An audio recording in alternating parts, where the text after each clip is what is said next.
नमो अरिहन्ताणं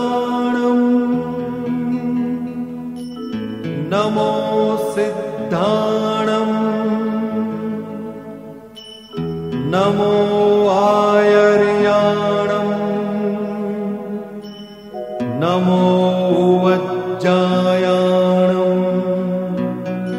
नमो लोये सव्वसाहुणम्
જ્ઞાનીઓ કહે છે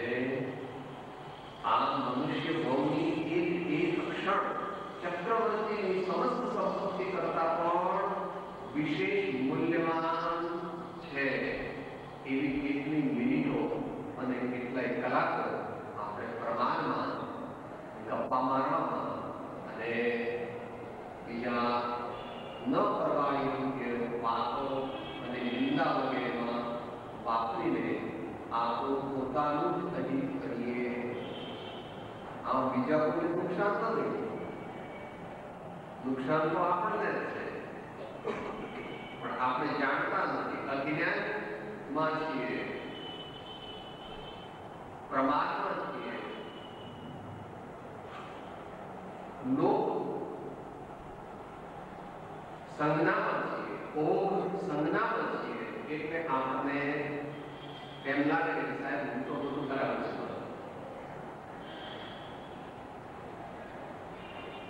તો આપણે આજે સ્વાધ્યાયમાં વિચારણા કરવાના છીએ એ ધર્મનો સાર જે છે તે સમતા છે.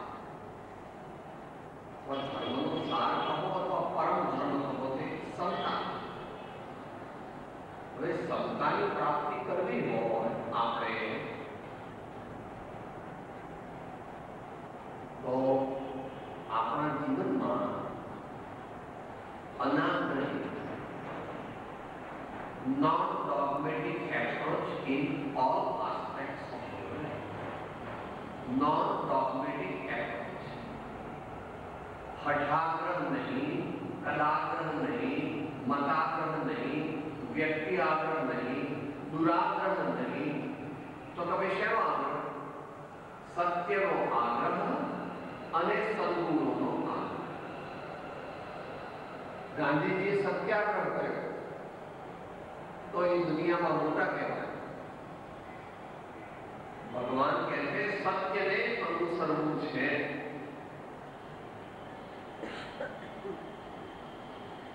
કલ્યાણના માર્ગને અનુસરવું છે. એ માટે અનાગ્રહી એટલે કે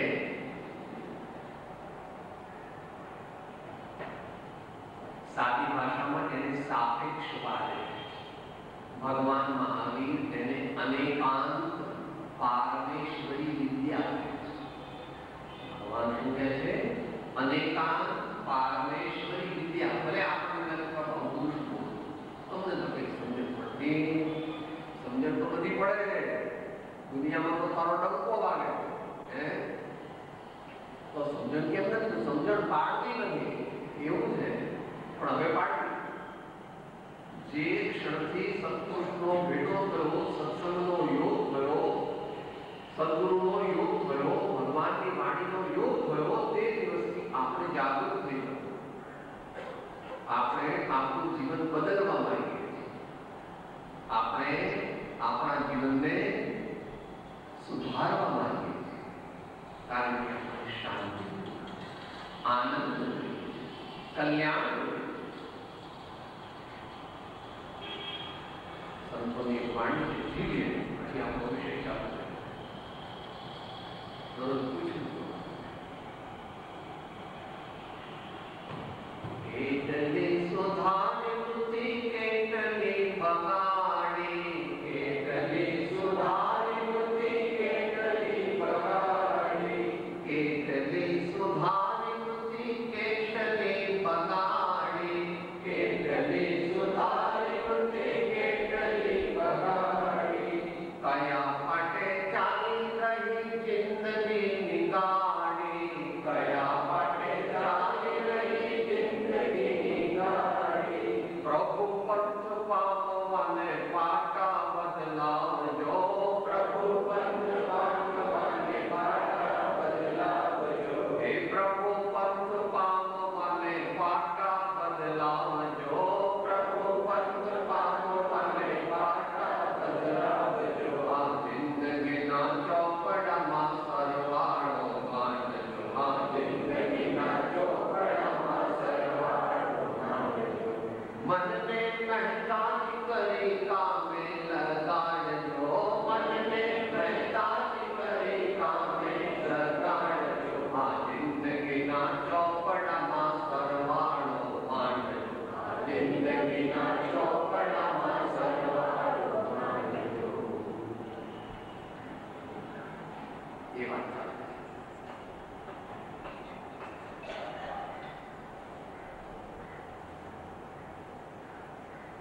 અનેકાંત સાપેક્ષવાદ. કૃપાળુ દેવતા એને 1540માં વિશાળ બુદ્ધિ અને મધ્યસ્થ એમ વિશાળ બુદ્ધિ અને મધ્યસ્થ જે વિષય છે એ છે કે આપણે ઉપાસના કરીએ છીએ, સાધના કરીએ છીએ તો તેની આત્મકલ્યાણમાં કઈ રીતે એ આપણને ઉપયોગી છે.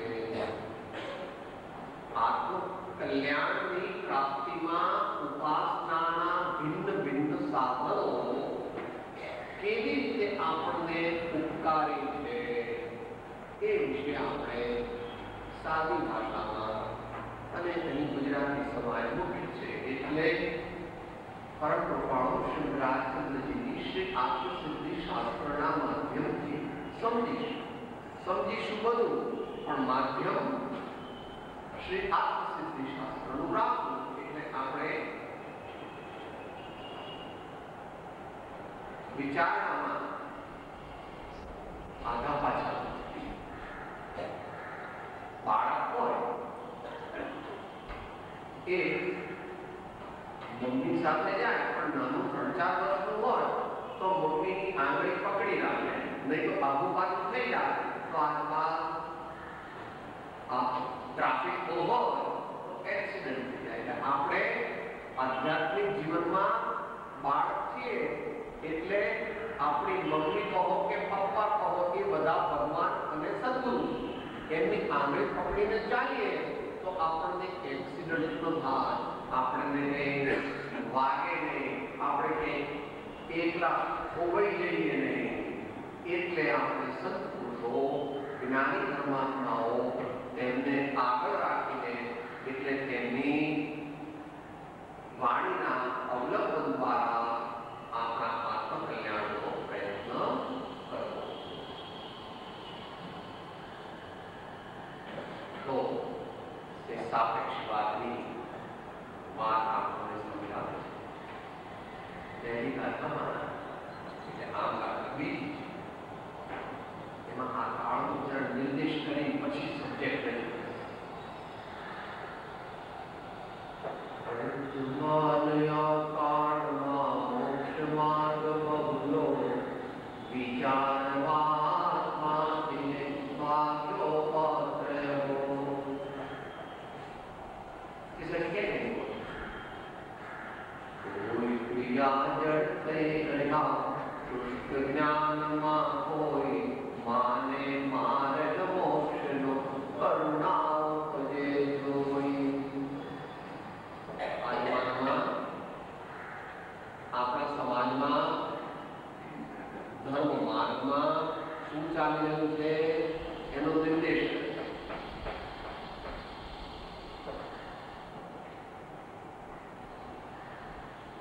કોઈ ક્રિયાજળ થઈ ગયા અને શુષ્ક જ્ઞાનમાં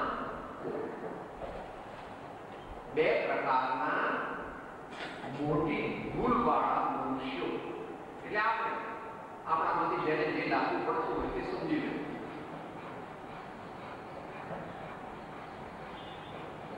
આ બે ભૂલ આપણી થાય છે. પહેલી ભૂલ કે કોઈ ક્રિયા જડ થઈ રહ્યા.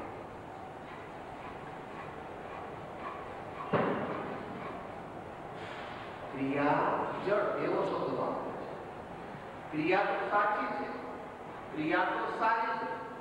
મહાવીર ભગવાને પણ કહ્યું કે જ્ઞાન ક્રિયાભ્યામ મોક્ષ. જ્ઞાન ક્રિયાભ્યામ મોક્ષ. સાચું જ્ઞાન પ્રાપ્ત કરીએ અને આપણા જીવનને સુધારવાની સાચી ક્રિયા કરીએ તો આપણે કલ્યાણને પ્રાપ્ત કરીએ. પણ અહીં તો ક્રિયા જડ એટલે બાહ્ય જે ક્રિયા કરે એને જ મોક્ષ માર્ગ માને છે. એવું નથી. ક્રિયા ઉપયોગી છે એ વાત બરાબર, પણ ક્રિયા પોતે એ ધર્મ નથી, તું જેને ક્રિયા માને છે તે.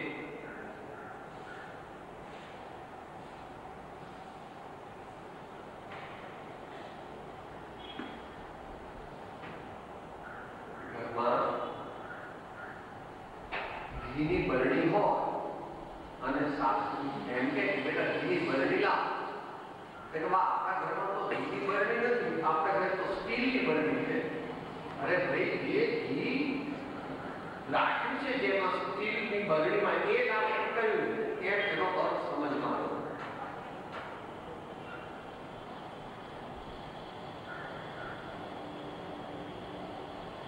કહેવામાં એમ આવે કે ઘીની બરણી, પણ કે ઘીની બરણી નથી. બરણી તો સ્ટીલની કે જે કોઈ બીજી ધાતુની બની હોય એમાં ઘી છે એટલે ઘીની બરણી. એમ તમારો દીકરો મુંબઈ ગયો હતો, તમને જરા હલવાનો શોખ એટલે હલવો લાવે તો એ હલવો છે કે લો બાપુજી હલવો ખાઓ, બાપુજી તમને બહુ ભાવે છે આ હલવો ખાઓ, તો કઈ આપણે બોક્સ ને બટકું ભરીએ, આ હલવો છે, દાંત તૂટી જાય, ટીનનું પેકિંગ આવે ને, અને ટીનના પેકિંગ ની અંદર પાછું લીલો કે સૂકો હલવો તો દરેકની આજુબાજુ બટર પેપર આવે, તો બહારનું પેલું એડવર્ટાઇઝમેન્ટનું પહેલા કાઢી નાખવાનું કાગળ, પછી પેલું ટીનનું બોક્સ ઉઘાડવાનું, અને ત્યાર પછી પેલું ચોસલો હોય એ કાઢવાનો, એના ઉપરથી બટર પેપર કાઢી નાખવાનું, અને પછી હલવો ખાવાનો. પણ દીકરો તો આપે કે લો બાપુજી તમને હલવો બહુ ભાવે છે તો હલવો ખાઓ. આપણે સમજી જવું કે હલવો કેવી રીતે એમ ભગવાને કીધું કે ક્રિયા જે છે તે મોક્ષ માર્ગમાં ઉપયોગી, તો વાત બરાબર છે. પણ એ ક્રિયા જે છે એની સાથે જોડાયું છે. ક્રિયા કરનાર જે છે નિશ્ચય જે બનાવે, ક્રિયા જે છે બહારમાં લોકો જે કરે છે એ તો શરીરની ક્રિયા અને વાણીની ક્રિયા. આપણે શરીર નથી, નિશ્ચયથી આપણે શરીર નથી, અને નિશ્ચયથી આપણે વાણી પણ. યાદ રાખો,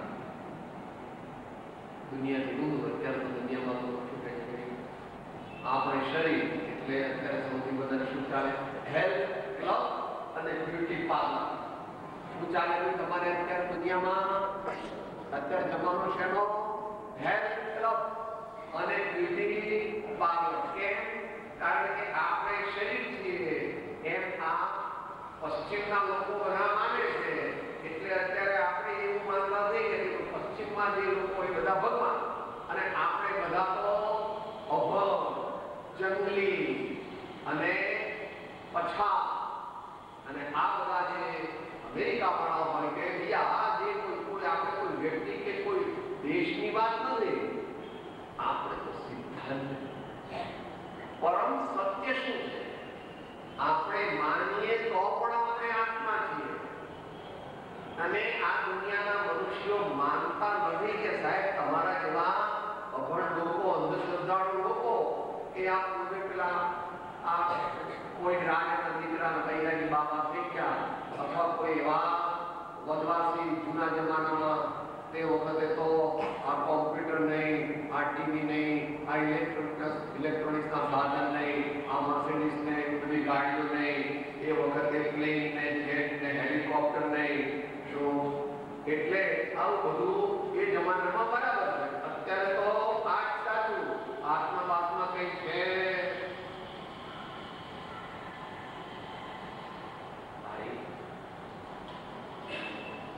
આપણે આત્મા છીએ તો મટીએ એમ છીએ.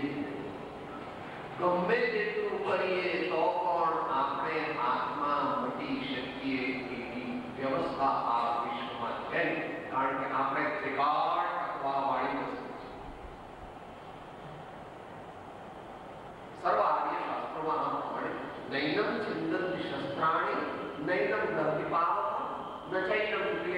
શૈયા ન શોષયતિ માર. આ આત્માને શસ્ત્રો મારી શકતા નથી, અગ્નિ બાળી શકતો નથી, પાણી વીજળી શકતું નથી અને હવા સૂકવી શકતી. શુદ્ધ બુદ્ધ ચૈતન્ય ઘન સ્વયં જ્યોતિ સુધા. બીજું કહીએ એટલું, જો તું કર વિચાર તો તું પામી શકે.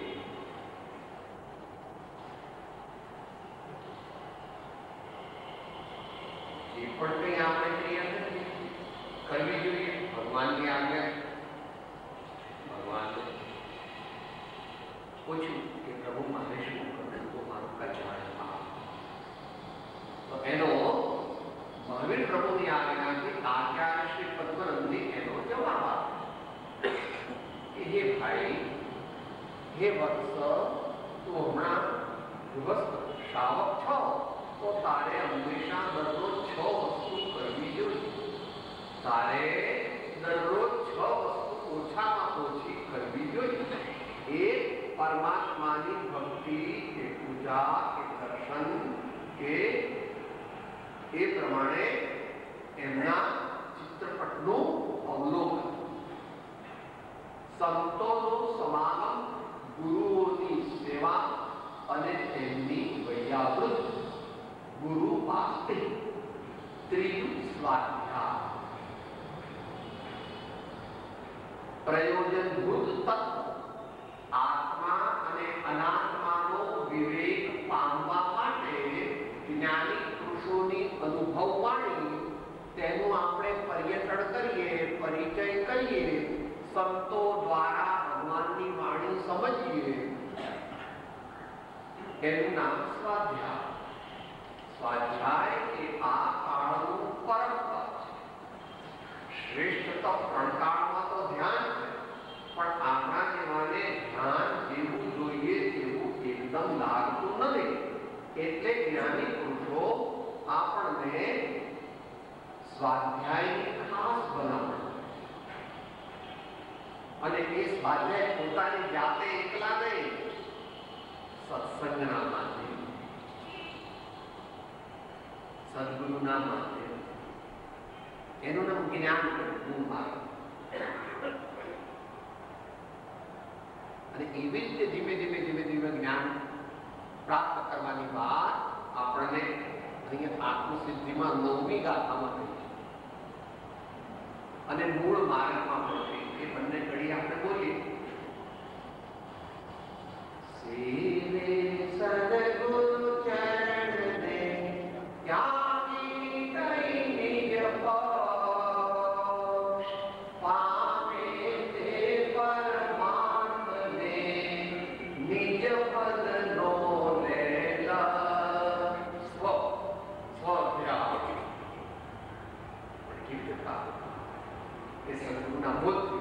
એ વાત પાછી મૂળ માર્ગમાં છે. એ પણ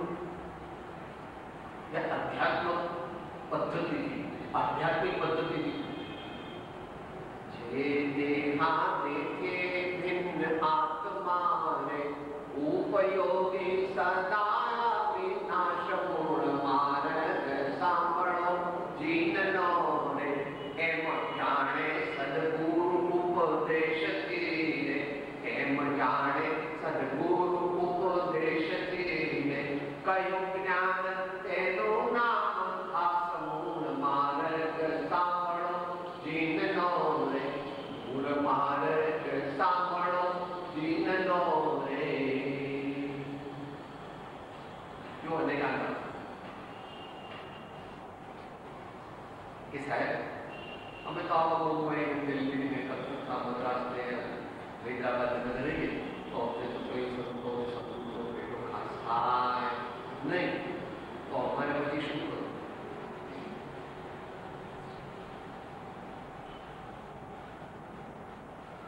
If Muhammad doesn't go to mountain, mountain has to go to Muhammad.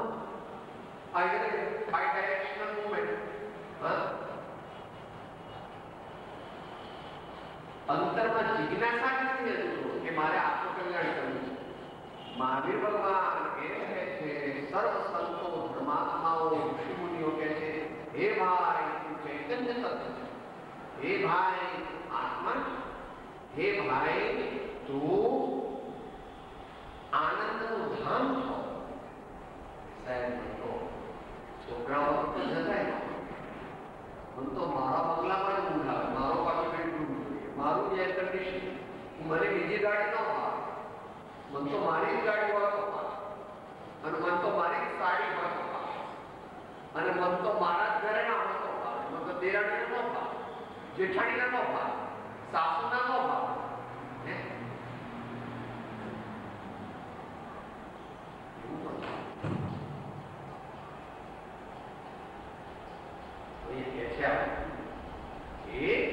સત્પુરુષનો યોગ કરવો જોઈએ. સત્સંગ દ્વારા સ્વાધ્યાય, સ્વાધ્યાય દ્વારા સત્સંગમાં વધારે પ્રીતિ, એમ પરસ્પર ધીમે ધીમે આપણું જ્ઞાન બિલ્ડઅપ થાય, આપણો આત્મા જાગે, આત્માને જગાડે એમ ગુરુ. ઊંઘતા આત્માઓને જગાડે એનું નામ ગુરુ. એવો શબ્દ લો. ગુ એટલે અંધારું ને ગુ એટલે પ્રકાશ. અંધારામાંથી જે અજવાળામાં લઈ જાય, અજ્ઞાનરૂપી અંધકાર, દેહાત્મરૂપી અંધકાર, મોહરૂપી અંધકાર, એનો નાશ કરવામાં જે પરમ ઉપકારી છે એવા જે કોઈ સાચા સંત હોય, ધર્માત્મા હોય, મહાત્મા હોય કે એવા મોટા ગુણિયજનો હોય, તેમની હાજરીમાં આપણે સ્વાધ્યાય કીધું ને કે સાહેબ હમણાં તો આ કલકત્તા મુંબઈ દિલ્હી મદ્રાસ આ વગેરે અહીંયા ક્યાંથી વળી અમને સત્સંગ મળે, યથાશક્તિ મળે. એના તારી સારા પ્રશ્નના બે જવાબ મળ્યા. તારો પ્રશ્ન શું છે કે સાહેબ આ જમાનામાં અમારે ઇન્સ્ટન્ટ લાઈફ છે, ઇન્સ્ટન્ટ કોફી, ઇન્સ્ટન્ટ ફૂડ, એવો ઇન્સ્ટન્ટ બોક્સ હોય તો આપો, અમારે જોઈએ છે, બાકી જોઈતો નથી. અમારે મહેનત કઈ કરવાની કે એવો દુનિયામાં છે નહીં, કોઈ દાડો વિશ્વમાં પણ થવાનો હોત તો પુરુષોદેવ ભગવાન બધાને આપીને જ ચાલે. કારણ કે એમને કઈ માનવું સારું નહોતું. એમને તો આપણે એવું માનીએ કે સાહેબ મહાવીર ભગવાન તો અમારા જૈનો છે, મહાવીર ભગવાન જૈનો નથી એવું. ભગવાનના સમોસણમાં એકલા જૈનો જ આવે, હે એકલા વેપારી જ આવે. ત્યાં તો મોટા મોટા સેનાપતિ, મોટા મોટા ગણધર, મોટા મુનિઓ, મોટા આચાર્યો, દેવો અને જે માને એને માટે પશુઓ પણ આવતા હતા ભગવાનની સભા. તમને અત્યારે નવી લાગે કે સાહેબ આવું બધું તો માનો તો અંધશ્રદ્ધાળુ લાગે, આવું બધું ગપ્પા જેવું લખ્યું હોય, આવું બધું સાચું હોય.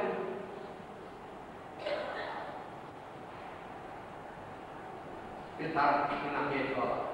પહેલો જવાબ તો વિધેયાત્મક ને કડક કહે છે ને કે સાહેબ હમણાં તો સત્સંગ ન મળે.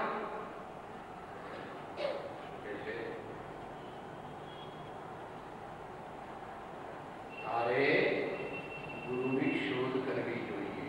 મુમુક્ષુ સત્પાત્રતા પ્રાપ્ત કરીને ગુરુની શોધ કરવી. વિચારે અંતરે શોધે સદગુરુ યોગ, કામ એક આત્માર્થનો બીજો નહીં મદરો.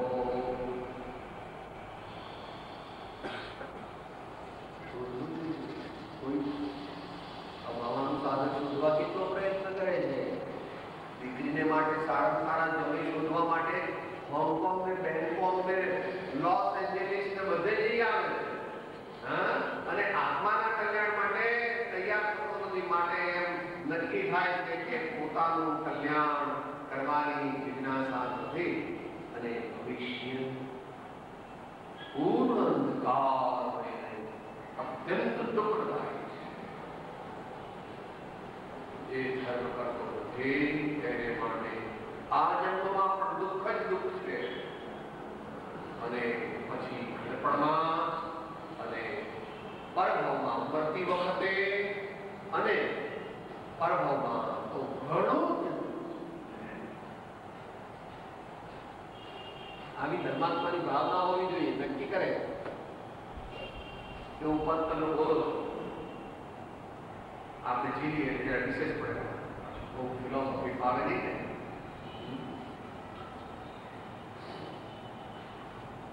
એક ચરણજી ધર્મી શું કહે છે? જેણે ધર્મ કર્યું છે, જેણે ભગવાનની આજ્ઞા માની છે, જેણે સંતોનો સમાગમ અંતરના ભાવથી કર્યો છે, શું કહે? ભગવાનને પ્રાર્થના છોને આદર વધે હો મોત નહીં માગો. છોને આદર વધે હો મોત નહીં માગો. વળી છેલ્લા શ્વાસ સુધી હું ધર્મ નહીં ત્યાગો. વળી છેલ્લા શ્વાસ સુધી હું ધર્મ નહીં ત્યાગો. રહે ભાવ સમાધિનો એવી અંતિમ પળ દેજે. રહે ભાવ સમાધિનો એવી અંતિમ પળ દેજે. મારી ભક્તિ જો સાચી હોય તો આટલું પણ દેજે. મારી ભક્તિ જો સાચી હોય તો આટલું પણ દેજે.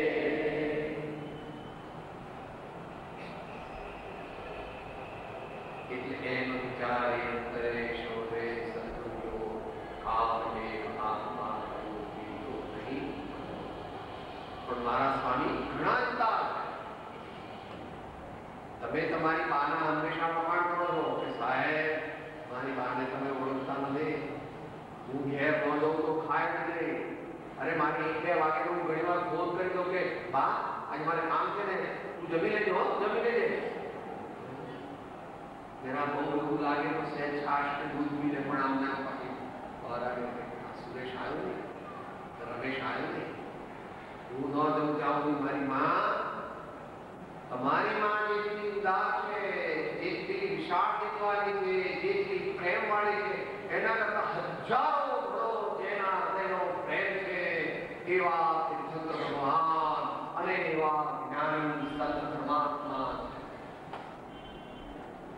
એટલે કીધું ને સાહેબ અમારે આવું કઈ અમારે મલબારીમાં બંગલો ને મળી, તમે ત્યાં આગળ તમે 39માં માળે લઈએ તમે સત્સંગ કરવાનું પડે. એને કઈ જો અને ઓલ્ટરનેટિવ એટલે બીજો માર્ગ એ પણ આત્મસિદ્ધિમાં તરફ પાછો કર્યું. આત્માની અસ્તિત્વના જેવ નિરૂપકશા પ્રત્યક્ષ સદગુરુ યોગ નહીં ત્યાં આધાર સુપાત્ર. પોતાની જાતે શાસ્ત્રો વાંચવા હોય તો પહેલા પાત્રતા પ્રાપ્ત કરવી જોઈએ. પાત્રતા વિના ગમે તેવા સારા શાસ્ત્રો વાંચે તો તે શાસ્ત્ર શસ્ત્રનું કામ કરે છે. શાસ્ત્ર શસ્ત્ર રૂપે પરિણમે છે.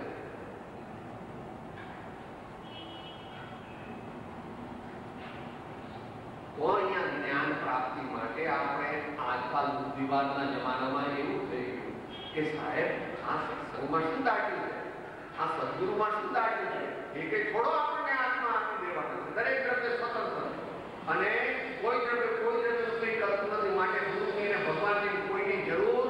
મારી પાસે બધા શાસ્ત્રો છે, બોલો સમય શાસ્ત્ર છે, પ્રવચન શાસ્ત્ર છે, તત્વશાસ્ત્ર છે, ઉત્તરાધ્યાય છે, ગીતા છે, ઉપનિષદ છે, બધું છે મારી પાસે. નકામા સત્સંગમાં જવું અને આ પાટિયામાં જો આમ બેસવું પડે, વળી પાછું કોઈને પગે લાગવું પડે, આવું બધું આપણે ભણેલા લઈને પૈસા વાળાને ખાવે નહીં. એનું નામ સ્વચ્છંદ, એનું નામ અહંકારનું પુરુષ હતું. અહંકારનું પૂતળું છો. જે મહાન ધર્માત્માઓએ ઉત્તમ ધર્મ કર્યો તે તો મહાન સમ્રાટ અને રાજા હતા. તારી પાસે તો હજુ 5-10-20 કરોડ રૂપિયા છે. એમના લશ્કરનો મહિનાનો પગાર જ રૂપિયા, સમજો. પણ ઉજ્જડ ગામમાં એરણનો પ્રધાન કળિયુગમાં પુણ્યનો ઉદય નહીં એટલે માને કે મારા જેવો કોણ છે. જો અમારા જેવા તો હજુ ઘેર ઘેર જમવાનું ખાવાનું ઠેકાણું નહીં ને મારે તો આટલા બંગલા આટલી, મોટર આટલી, ફેક્ટરીઓ, આટલા દીકરા, આટલા નોકરો.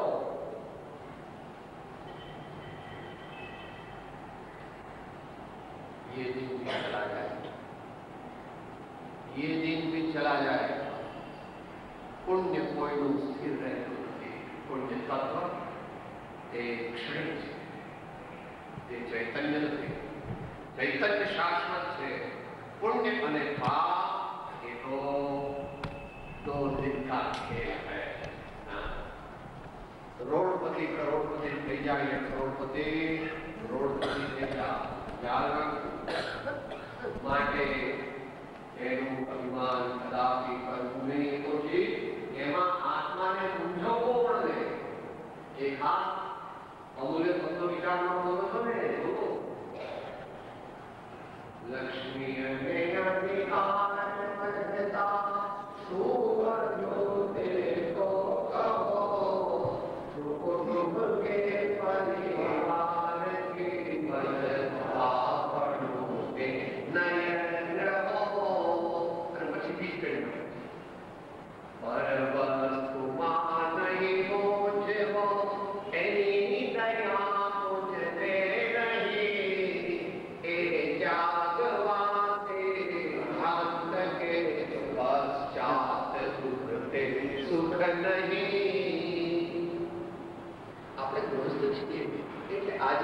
પ્રાપ્ત કરવી જોઈએ.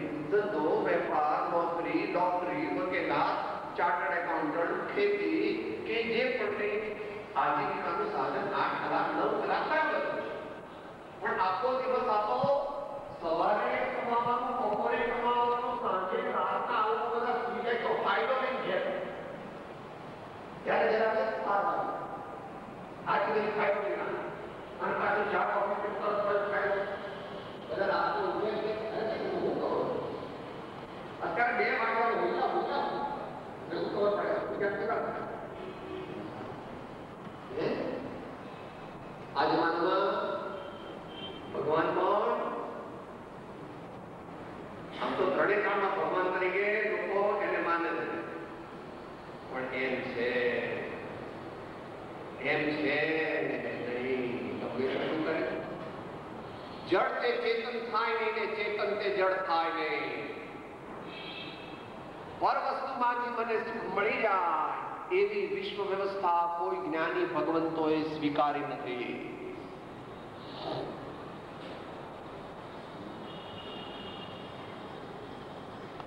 આપણી બંને પરંપરાઓ મુખ્ય એના પૌરાણિક દર્શનો નથી. ગીતાનું ઉપનિષદમાં દર્શનાંત આવે છે.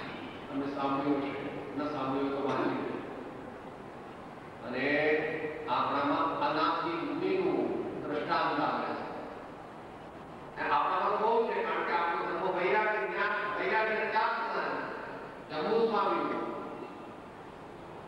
એમની 8 પત્ની એમની બા આખી રાત સમજાવે છે કે હવે ભાઈ આ હવે ઘર કરવા તો ઘરમાં કરીએ.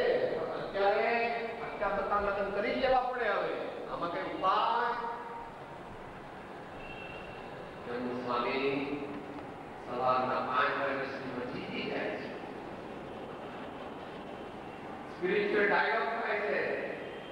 એવા મોટા પુરુષ સાથે જોડાય કે એમની માં એમની ધર્મપત્ની પણ બહુ મહાન આત્માઓ. આની રીતે સંબંધ છે. તીર્થંકર ભગવાન છે તો કે સાહેબ આ તીર્થંકર ભગવાન તમારા સમ્રાટ છે કોઈ સમાજને તમને શું એવી રીતે વાંધો નહીં. એવું થતું નથી. નિમિત્ત નૈમિત્તિક સંબંધ એવો છે કે પવિત્રતાના ઢગલાની સાથે પુણ્ય એટલું ખેંચી નહીં આવે કે તેઓ રાજા તરીકે પણ સમ્રાટ તરીકે બધા સાહિત્ય વિષ્ણુના મહાન આચાર્ય વિષ્ણુના કહે ને એ પણ એવી રીતે જ હો, નગર શેઠના દીકરાઓ દિવાન હો, સત્યમાંથી હોય, તમારા પાસે નહીં, પાસે ને બહુ પાસે નહીં, ચામુંડરા આ બાહુબલી ભગવાનનો પ્રતિમા બનાવી છે ને, he was commanding chief of the emperor of Mysore.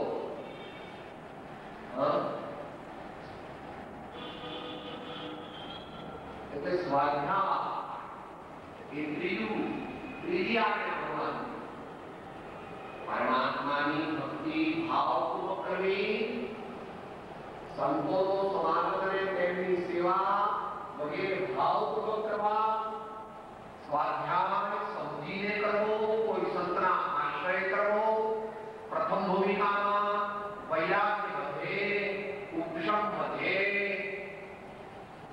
એવા શાસ્ત્રો પહેલા વાંચવા જોઈએ અને પછી પાત્રતા થાય એટલે આધ્યાત્મિક શાસ્ત્રો વાંચવા જોઈએ અને પછી પ્રયોજન તત્વ means basic fundamentals of spiritualism should be grasped.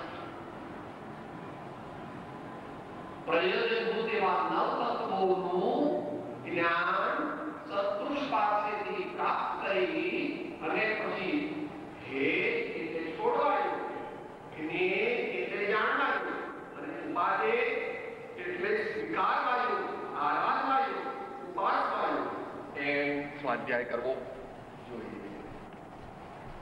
બીજી ત્રણ આગળ શબ્દ સાંભળી ડરવું નહીં હો. અમારા સ્વામી બહુ ઉદાર, કોઈના ઉપર ધર્મ થોપતા નથી. ભગવાનનું સ્વરૂપ જો આપણે કોઈ મનુષ્યને જો ભગવાનનું સ્વરૂપ જણાવે અથવા સંતોનું સ્વરૂપ જો જાણે તો તરત જ એના લગ્ન થઈ જાય. ભગવાન જે ક્ષણે ભગવાનને ઓળખે તે ક્ષણે એના ભગવાન સાથે લગ્ન થઈ જાય. એવું અલૌકિક ભગવાનનું સ્વરૂપ છે, એવું અલૌકિક જ્ઞાની મહાન ગુરુઓનું સ્વરૂપ. સંયમ આ નિયમ છે ને, 5 અને બીજી શક્ય બેઠી મન, એને આપણે નિયમ માનવા, આપણે એના માલિક છીએ અને આ બધી જે છે એ બધી આપણી નોકરાણી છે. પણ અત્યારે શું થયું, નોકરાણી શેઠ બની છે અને આપણે શેઠ છે તે નોકર બની ગયા. સાહેબ મને તો રાતના 12 વાગે વિચાર આવે કે મારે તો 3 in 1 આઈસ્ક્રીમ ખાવા, હું તો તરત ભૂલી રાતના 12 વાગે 3 in 1 આઈસ્ક્રીમ ખાવા માટે ઇક્વાલિટી શું કહેવાય, હેવન એવું છે. ભાઈ જો અત્યારે એનો ટાઈમ નથી, અત્યારે તને આઈસ્ક્રીમ મળે નહીં, અત્યારે મારા બેન સૂર્ય સવારે તને મળશે, બપોરે મળશે, અત્યારે નહીં મળે એમ કહીને આપણે કંટ્રોલમાં રાખવી. આ તો એક ઇન્દ્રિયની વાત નહીં, બધી ઇન્દ્રિયો.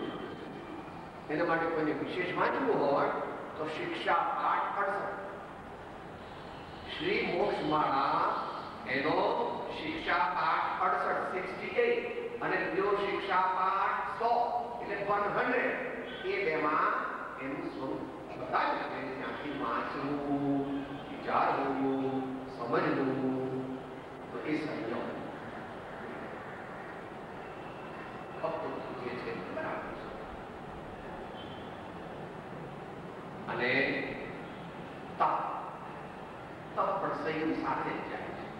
ઈચ્છા નો યોગ, પછી એમાં 12 પ્રકારના તપ કયા ભગવાને, અથવા અન્યત્ર શારીરિક તપ, માનસિક તપ, વાચિક તપ, એમ તપના અનેક. ઈચ્છા જેમ મનજી ભાઈ કે એમ નહીં કરવાનું, પણ આપણે કહીએ એમ મનજી ભાઈ કરે, એમ ધીમે ધીમે ટ્રેન એકદમ ન થાય. બાળકને કેવી રીતે ઉછેરો એ સાહેબ તમને શું ખબર પડે? છોકરા ઉછેરવા એટલે તો દેખાડાને મોટા કરવા જોઈએ.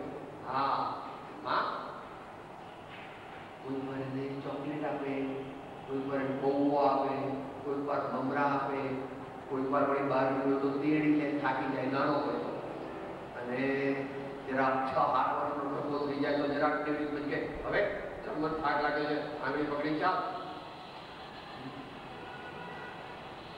પછી એની પરીક્ષા આવે તો એને હોસલાવી પટાવીને બેસાડીને ચલો પરીક્ષા વાંચો બેસો વાંચો બેસો, ચલો ટાઈમ થઈ ગયો. એમ જુદી જુદી રીતે એને સમજાવીને સારા રસ્તે લઈ જાય. એનું નામ માતા. માતા એ છે કે જે સંતતિનું સર્વ પ્રકારે હિત છે. તમે સુખી થાઓ ભાઈ, તમે સારા થાઓ, તમે સજ્જન બનો, તમે સારા રસ્તે ચાલો, તમે સારા કાર્ય કરો અને ઊંચા જીવનમાં જાઓ. એમ તપની વાત છે. છેલ્લી વાત પૂરું થાય છે કે દાન એ તો બહુ મોટું વિષય છે, ખૂબ પણ લઈશું. ગૃહસ્થ ધર્મ બે પાયા ઉપર રહ્યો છે. આવું રેણસારમાં આચાર્ય કુંદ ભગવાને આજ્ઞા કરી. રેણસાર નામનું શાસ્ત્ર. રેણ એટલે રત્ન.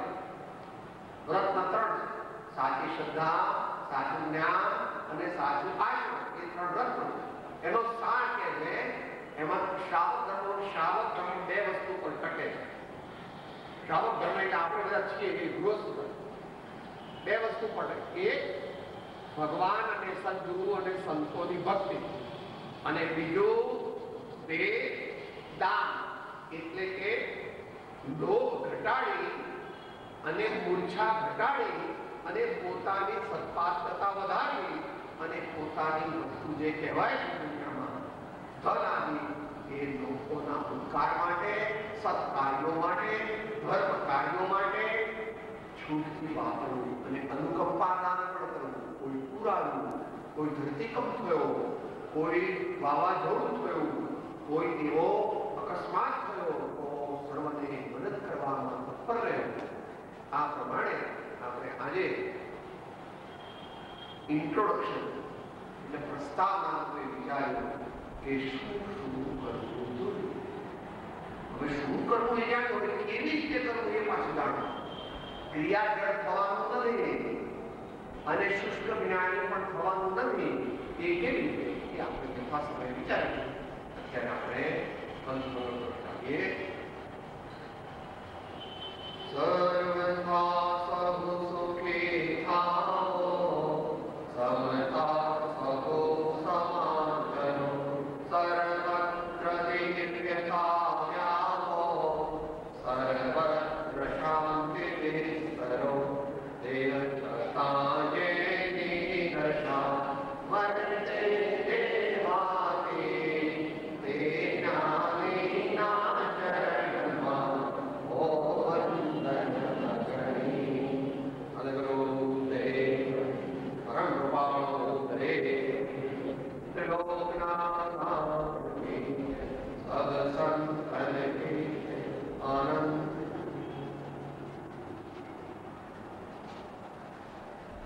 એક નાનું સૂત્ર છે, બોલો પછી સમજીશું. હું આત્મા છું, આપનો સેવક છું.